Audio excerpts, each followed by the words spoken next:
16, For God so loved the world, and He gave His only begotten Son, that whosoever believeth on Him should not perish, but have everlasting life.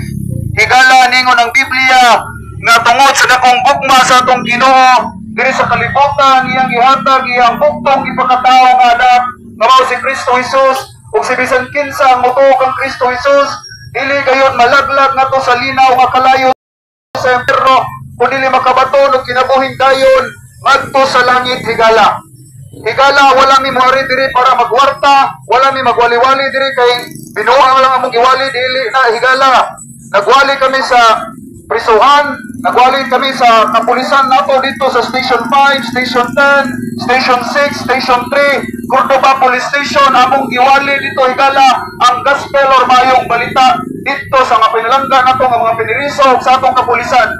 Dili lang sa prisuhan kami nagwali, kundi dili pod sa kadalanan. Higala, kay kinahanglan nga mawali ang pulong sa Ginoo.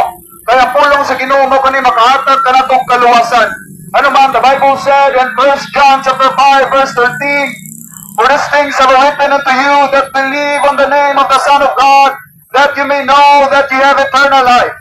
Higala, ningon ang Biblia nga kita makabalo, manatay kinabuhing dayon kung magbasa kita sa pulong sa Dios nga mao ang Biblia. Higala, ningon ang Biblia nga kitang tanan nakasala o nakabsan sa himaya sa Dios. Ikaw ug ako dili matarong atubangan sa Dios. Ikaw ug ako dili buotan atubangan sa Dios.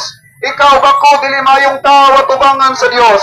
Kaya ang Biblia nagingon sa Romans chapter 3 verse 10, As it is written, there is none righteous, no, not one.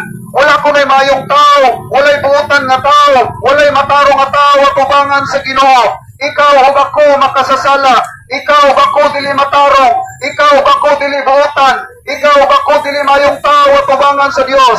Ikaw ug ako dili buotan, dili matarong, kitang tanan nakasala ug nakabsan sa himaya sa Dios. Ang Biblia nagingon sa Romans chapter 3 verse 23, For all have sinned and come short of the glory of God. Ang tanan nakasala ug nakabsan sa himaya sa Dios. Ikaw ug ako dili matarong, ikaw ug ako dili buotan, ikaw ug ako